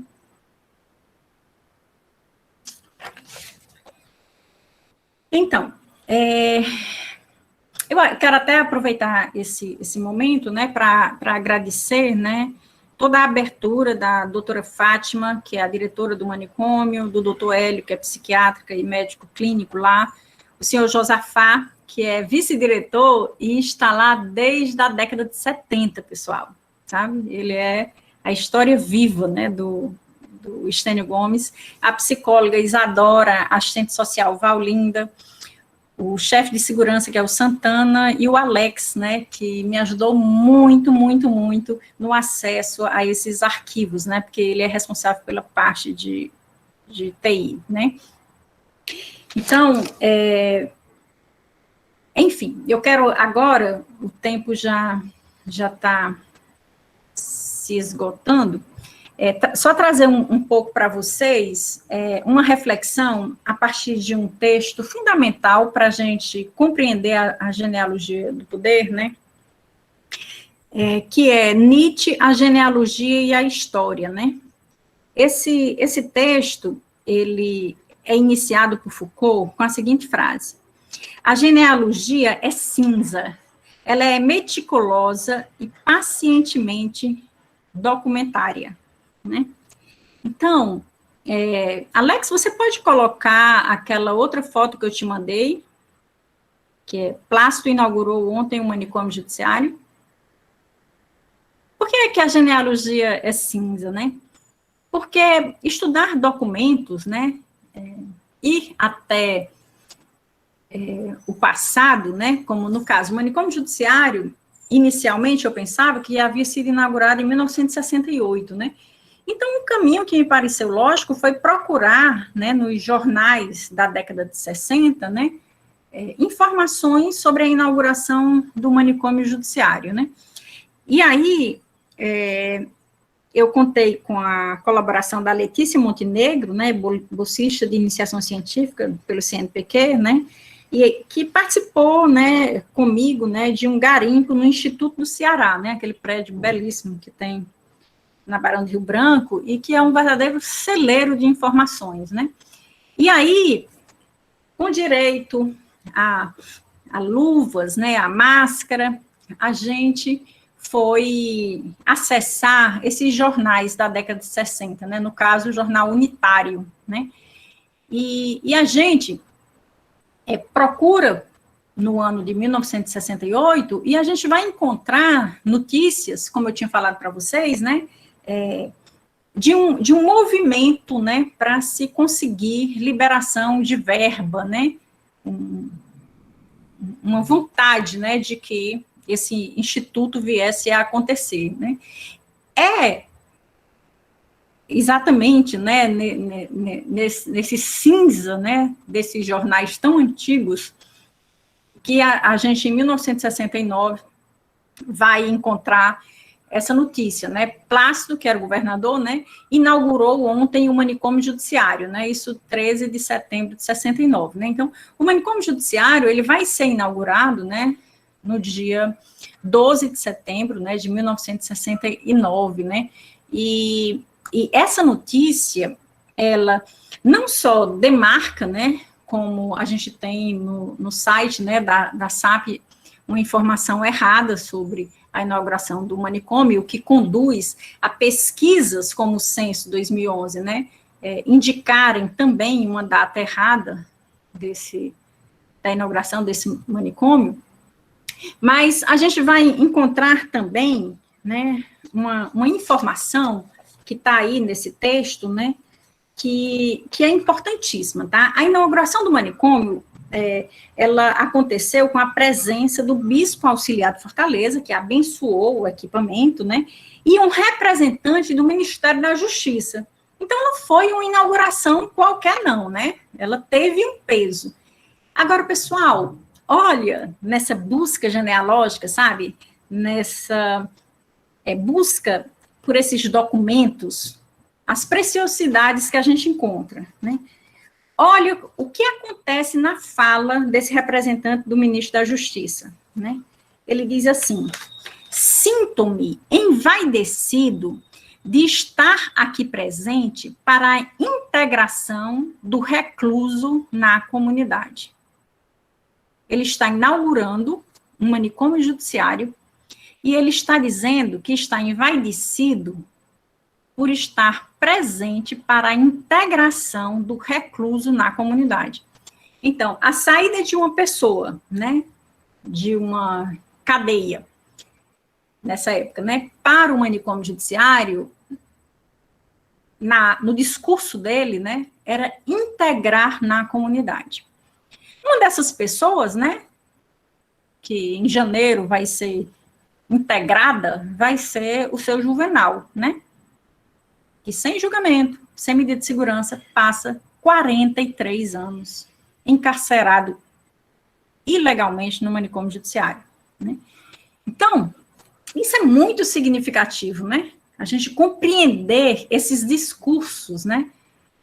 O manicômio judiciário sendo vendido, né, como algo extremamente positivo para essas pessoas, né? O caso Seu Juvenal deixa muito claro, né, que isso passa longe, né, de ser verdade, né? Então, daí a importância, né, desse trabalho genealógico, o Foucault vai chamar de cinza, né, meticuloso, pacientemente documentário, né, para a gente poder encontrar, né, essas coisas que nos revelam exatamente essa rede, né, de micropoderes que está presente, né, no entorno dessas instituições, né. Mas, assim, nesse ensaio, né, Nietzsche, a genealogia, a história, né, a gente vai ver a ênfase do Foucault, né, em uma pesquisa histórica, né, que vai além de documentos oficiais da ciência, da justiça ou da história tradicional, né. Na verdade, ele vai, nesse texto, fazer uma grande crítica da história tradicional, né, que vai se apoiar em verdades eternas e na busca da origem das coisas, e ele vai propor uma história efetiva, né, que vai se distanciar de absolutos e continuidades, né? Então, ele vai dizer que o genealogista necessita da história para conjurar a quimera da origem, né? E aí, assim, se a gente for pensar no manicômio judiciário, né, ok, ele foi inaugurado em 1969, mas bem antes disso, né, já existiam passos, né, para a sua existência, né? Por exemplo, no ano de 1945, né, o Decreto-Lei 1382 criou o Serviço de Assistência a Psicopatas do Estado do Ceará. E nesse decreto havia a previsão de uma criação de um manicômio judiciário para o Estado, tá? Então, em 45, né, um decreto já colocava, né, o manicômio judiciário como uma possibilidade, né, para o Estado, né. Agora, realmente foi na década de 60 que alguns passos vão ser dados de uma forma mais concreta, né, como, por exemplo, nas palavras do doutor Suliano, né, que era chefe desse serviço de assistência a psicopatas, né, ele, aspas, tá? Ele diz, em 1964-65, a nosso convite, o colega Moura Fé instalou um ambulatório na cadeia pública, raiz do atual manicômio judiciário, né?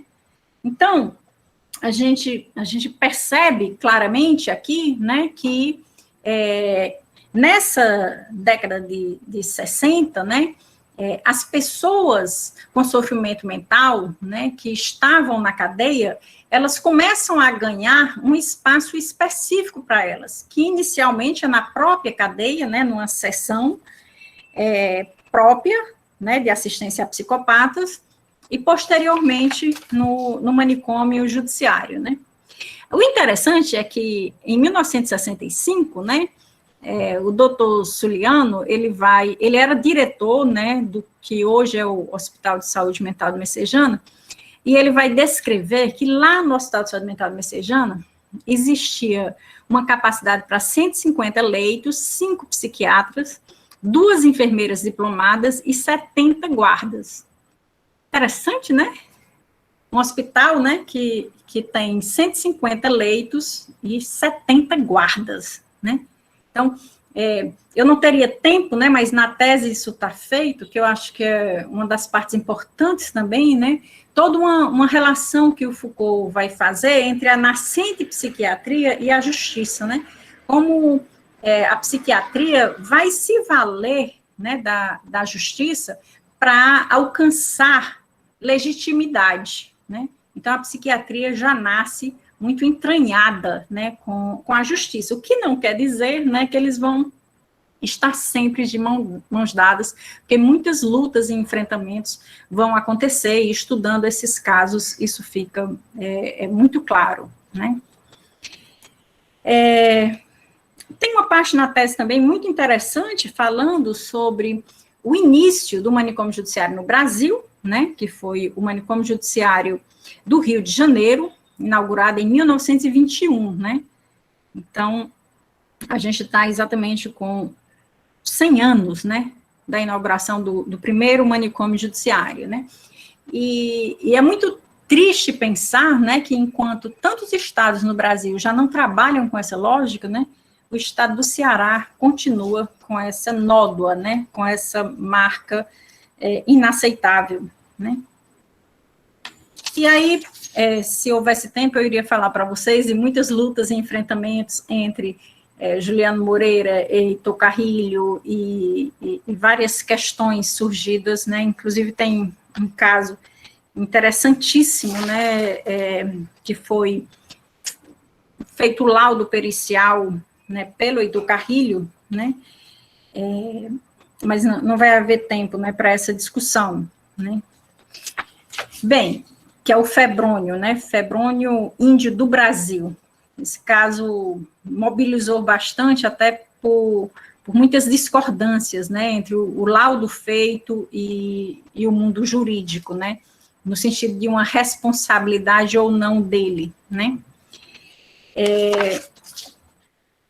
Mas, enfim, eu quero ir avançando, né, sem deixar de me referir, né, a uma questão interessante que o Foucault vai trazer, né, em relação à genealogia, né, assim, que vai se distanciar de uma pesquisa linear, né, como eu já falei, né, para ele é uma pesquisa histórica, né, e o que ele vai tratar, né, como proveniência, né, ele vai dizer que está na raiz daquilo que nós conhecemos e daquilo que nós somos, né, aspas, né, a proveniência está na exterioridade do acidente, dos desvios, dos erros, né? Para ele, o estudo da proveniência expõe heterogeneidades, desestabiliza as certezas e implode o que está aparentemente unido e acomodado. E aí tem essa frase que eu acho, assim, fantástica, né? E que tem a ver também com essa foto que vocês estavam vendo do seu Juvenal, né? Ele diz, proveniência diz respeito ao corpo, pois é o corpo que guarda os registros dos acontecimentos. Fazer genealogia é mostrar o corpo inteiramente marcado de história, e a história arruinando o corpo, né? Como o corpo desse homem, né, foi arruinado, né, na história, né, na história dele no manicômio judiciário, né, na trama histórica, né, da sua vida, né. Bem, rapidamente, né, outro texto importantíssimo, né, A Verdade e as Formas Jurídicas, conferências realizadas aqui no Brasil, né, onde Foucault vai relacionar os domínios de saber com as práticas sociais, e ele vai privilegiar as práticas judiciárias, né, mas ele vai tratar também de algo muito importante, né, que é a análise desse discurso como jogo estratégico, né, e é incrível, né, estudando esses arquivos, a gente perceber esse jogo estratégico, né, que permite o abandono dessas pessoas durante tanto tempo em um manicômio judiciário, por exemplo, né, e também ele vai tratar sobre uma reelaboração da teoria do sujeito, né, porque ele vai aqui falar de um sujeito constituído no interior da história, né. Então, essas referências também são importantes quando a gente está pensando em uma genealogia, né. Por exemplo, esse discurso médico, né, do criminoso nato, né, de Lombroso, é incrível como até hoje ele persiste, né, em algumas falas médicas, né, como, por exemplo, daquele psiquiatra, que aparece muito nesses programas de televisão, chamado Guido Palomba, né, ele tem esse discurso muito claro, né, enquanto perito, né, de que existem pessoas que já nascem criminosas e devem ficar eternamente presas, né. Isso é uma atualização bem clara de Lombroso, né. Então, tem uma questão, né, que precisamos fazer, né, quem é esse sujeito, né, constituído na história que está preso no manicômio judiciário? Essa era uma questão da tese básica, né, que, assim, é um sujeito perigoso, né, esse que está preso no manicômio judiciário, né? E aí todos os casos, né, que eu estudei, me revelaram exatamente o contrário, né? Essas pessoas não permaneciam no manicômio por serem consideradas perigosas, né? A própria psiquiatria já tinha liberado, a justiça, e elas estavam lá, e estão lá, por serem pessoas abandonadas por todos nós. É muito fácil dizer, abandonada pela família, sabe? Assim, todos nós abandonamos essas pessoas quando a gente acha que é natural ter um homem lá, como tinha até poucos dias atrás, preso ilegalmente no manicômio há 26 anos, ou no caso seu Juvenal, há 43 anos. Né? Isso é uma questão muito significativa, né? Então, não é um sujeito perigoso que está lá, é um sujeito abandonado, né? E, para concluir, né, outro texto muito importante, o texto Eu, Pierre Rivière, né, ele faz um estudo, né, sobre a história das relações da psiquiatria e da justiça penal, né, e ele fica muito estupefado, né, quando ele encontra, especialmente o memorial do Pierre Rivière, né, mas, assim, não só isso, né, esse texto é muito importante porque ele mostra uma coisa que ainda acontece, né, que é laudos psiquiátricos diferentes, né, no caso Pierre Rivière, um laudo psiquiátrico dizendo que ele era louco, enquanto o outro dizendo que uma pessoa que escreve um texto daquele não poderia, né, ser louca, né, então é importante, né, nesse livro, a gente ver o registro desses laudos diferentes, a gente lê o registro de falas de camponeses, né, de vizinhos do Pierre Rivière, sobre a história dele, né, e assim,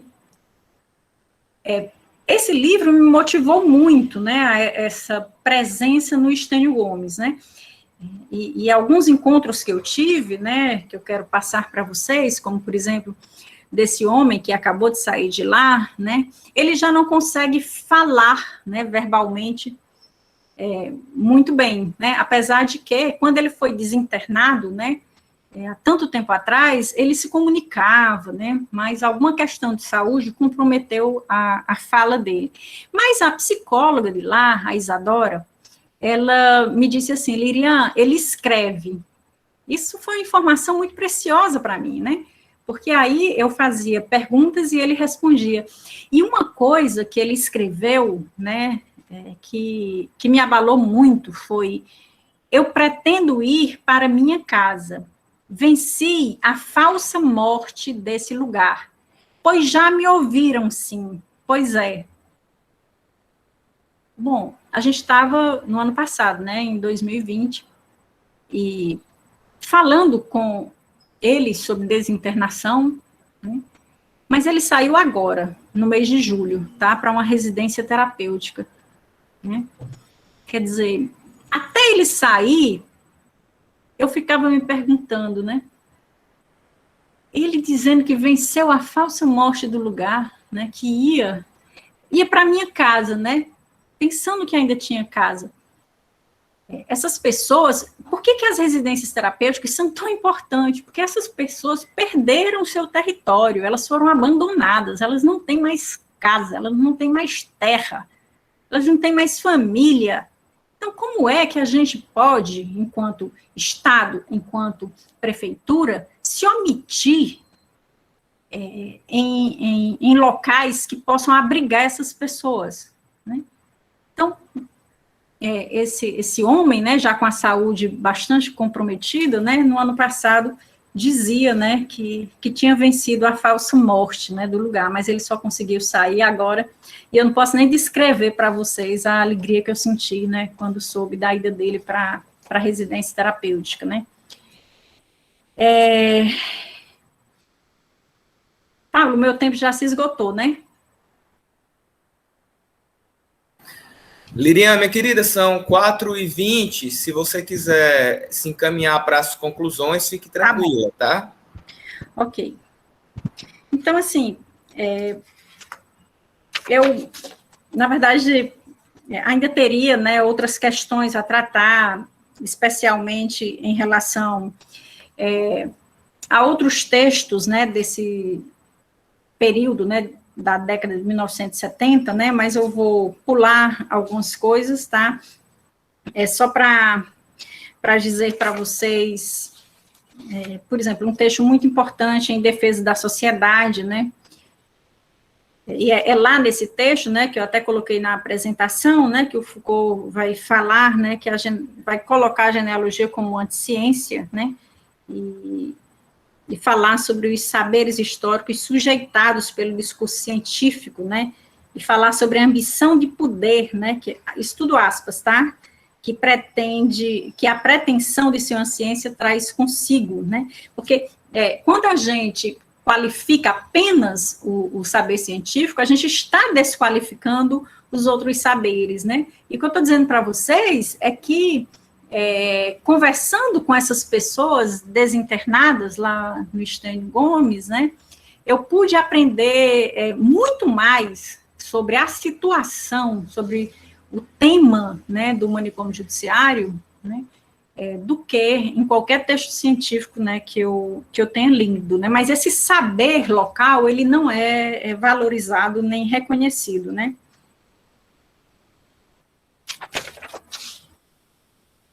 Então, eu não queria terminar sem citar um caso que ainda está lá, né, de um senhor que eu vou dar um nome para ele para poder fazer um relato, né? Eu vou escolher o nome de meu grande amigo, Ricardo Augusto, grande parceiro de doutorado, né? Fomos colegas de doutorado lá na Unifor, só que ele defendeu antes de mim.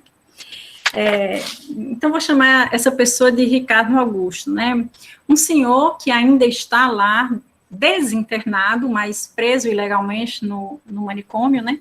E que em vários encontros, né, que eu tive com ele sempre repetia a mesma frase, para todo mundo, né, que falava com ele, né? Vocês já vão me enganar de novo?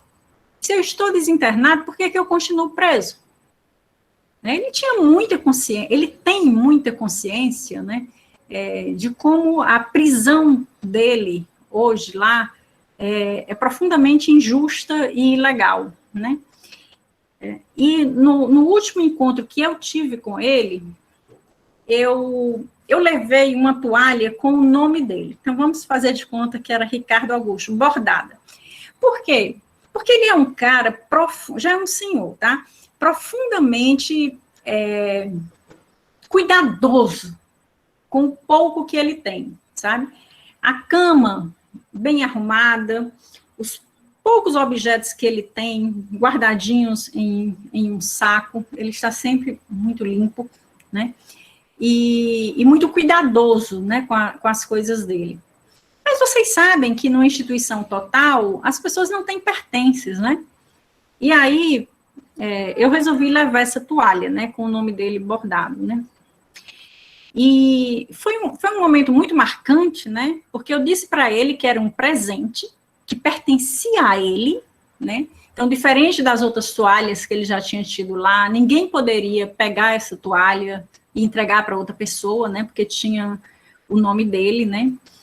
E ele pegou a toalha, né, e tinha um bordado, né, vamos imaginar que fosse Ricardo Augusto, e ele começou a passar a mão em cima desse bordado e repetir, Ricardo Augusto. Ricardo Augusto. E ele ficou repetindo e se emocionando, né, diante daquela toalha com o nome dele, né. Então, foi um momento muito marcante para mim, né, porque eu estava diante de um homem, como eu coloquei na tese, né, o homem sem território e sem família para o acolher, o agricultor, ele é um agricultor do interior do Ceará, né, o agricultor sem terra para cultivar, o indivíduo a qual são negados os direitos de ser cidadão e sujeito de direito, este homem, por uma fração de segundos, pareceu juntar os pedaços de sua identidade mutilada nessa instituição total e repetiu mais uma vez, Ricardo Augusto, sempre passando o nome, né? a mão em cima desse nome, né? Então, é isso que uma instituição total, né, faz com as pessoas que lá estão. Como um outro caso desses desinternados, né, uma vez falou, né, que aqui tudo é ruim, né? Quer dizer, por mais que eles tenham uma assistência, né, e tem profissionais seríssimos, competentes e vinculados lá, mas, assim, o fato é que eles estão encarcerados. E, no caso dessas pessoas, encarceradas quando já ganharam o direito de estarem livres, né? Quando já foram desinternados, né? Então, como você pode estar bem numa situação dessa? Quando você não tem nada, além de uma farda, né? Além de uma toalha, um lençol, que não é seu, né? É da instituição, né? Então, para a gente fazer genealogia, para mim, a gente precisa estar nesses locais que estão sendo investigados, né? Para a gente entrar em contato, né, com esse saber local, sabe? Para a gente entrar em contato com essa realidade que não está, como muito bem disse Foucault, nesses documentos oficiais, né? Mas, assim, realmente termino agora, né, assim, também me referindo ainda a um texto, a uma frase de Foucault, dessa época do Grupo de Informações sobre as Prisões, quando ele diz assim: não se deve mais deixar as prisões em paz, em parte alguma. Isso foi escrito em 1971, tá? Não se deve mais deixar as prisões em paz, em parte alguma. Que o intolerável, imposto pela força e pelo silêncio, cesse de ser aceito. O texto é sobre as prisões, tá? Não se deve mais deixar as prisões em paz, em parte alguma. Infelizmente, nós deixamos as prisões em paz, tá? Que o intolerável, imposto pela força e pelo silêncio. A força pode ser do Estado, da justiça, da psiquiatria, mas o silêncio é nosso, de cada um de nós, né? Então, que o intolerável, imposto pela força e pelo silêncio, cesse de ser aceito, né? Então, eu termino fazendo um convite a vocês, né? Um convite para não aceitação do intolerável, né? É intolerável mais de 500 mil mortes no Brasil. Isso é intolerável. É intolerável manter manicômio judiciário quando tantos estados brasileiros já trabalham com uma prática de cuidado em liberdade e uma prática que está funcionando. O Programa de Atenção Integral ao Paciente Judiciário em Minas Gerais é de 2001. O Programa de Atenção Integral ao louco infrator em Goiás é de 2006. Se a gente for estudar esses programas, a gente sabe que o índice de reincidência é mínimo, é irrisório, então está funcionando. A gente tem modelos exitosos. O que é que justifica o Ceará, que se arvora tanto, né, de ser referência em educação, ser tão atrasado nesse tema? O que é que justifica isso? Para mim tem uma explicação para isso. É esse silêncio que ele está dizendo aqui, sabe? É preciso que a gente se rebele em relação ao intolerável, né? Que a gente se manifeste, que a gente se utilize da nossa palavra, do nosso corpo, contra fazer barulho, sim, né? Contra esse silêncio que permite que essas pessoas estejam nessa instituição, né? Que no seu melhor dia vai ser ruim, porque é um local de encarceramento de pessoas com sofrimento mental. Muito obrigada. Desculpem a extensão. Queria agradecer a você, Lirian, por essa fala tão importante, tão instigante. E agora eu entendo melhor porque que Silvio fala tão bem da tua tese, né? Assim, num grau que eu confesso que poucas vezes eu ouvi falar. Eu ratifico, Lirian, os agradecimentos iniciais pela tua disponibilidade, generosidade em estar aqui com a gente, certo? Não só compartilhando a tua pesquisa, mas respondendo, né, encaminhando as questões que foram colocadas. Também queria agradecer a cada uma e a cada um que esteve virtualmente presente aqui nessa sala, tá bom? Contribuindo para a nossa conversação e nos brindando também com sua escuta. Eu gosto de dizer que a escuta é algo hoje em dia muito importante, no tempo que as pessoas têm tanta indisponibilidade de escutar, né? Meus agradecimentos a vocês que estiveram até esse momento escutando. Né? Mais uma vez, agradecer a todos vocês, e principalmente a Lirian pela generosidade. Beijo e abraço para todo mundo.